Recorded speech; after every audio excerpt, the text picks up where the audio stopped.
Pour comprendre le mode de fonctionnement des outils de mesure, rappelons-nous les trois notions suivantes.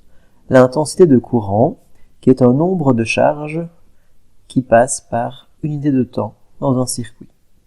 Il s'agit donc de coulombs par seconde, que nous appellerons ça ampères. Le potentiel électrique est égal à l'énergie potentielle électrique divisée par la charge. C'est donc l'énergie potentielle électrique par unité de charge. Et la différence de potentiel, qu'on appelle aussi tension, c'est en fait une comparaison entre deux potentiels mesurés à deux endroits différents. Lorsqu'on va mesurer différents éléments dans un circuit, on peut mesurer l'intensité de courant. Pour ce faire, on utilise un ampèremètre. L'ampèremètre, c'est un appareil qui mesure l'intensité d'un courant électrique dans un circuit électrique. Il se place en général en série dans un circuit car il a une résistance faible.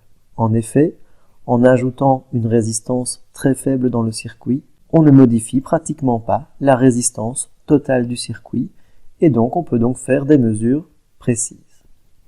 Le voltmètre, quant à lui, est un appareil qui permet de mesurer la tension, c'est-à-dire la différence de potentiel électrique entre deux points d'un circuit électrique. Cet appareil va se placer en parallèle, c'est-à-dire qu'on va laisser le circuit tel quel et on va placer l'appareil de part et d'autre des éléments dont on veut mesurer la différence de potentiel. Cet appareil possède une résistance élevée. De ce fait, lorsqu'il est placé en parallèle, sa résistance ne modifie pas la résistance totale du circuit. En règle générale, les appareils électriques sont regroupés en un seul, appelé multimètre, qui peut mesurer. Il peut se comporter soit comme un ampèremètre pour mesurer les intensités de courant. Il peut se comporter comme un voltmètre pour mesurer les différences de potentiel, et il peut se comporter comme un ohmmètre pour mesurer des résistances. Lorsqu'il est utilisé en voltmètre, on le place en parallèle, c'est-à-dire qu'on le connecte aux bornes d'un composant du circuit électrique.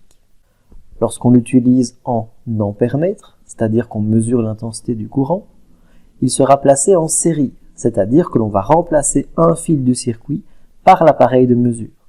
Et lorsqu'il est utilisé en ohmmètre, lorsqu'on veut mesurer une résistance, on branche l'appareil de part et d'autre de la résistance, mais surtout on déconnecte la résistance du circuit.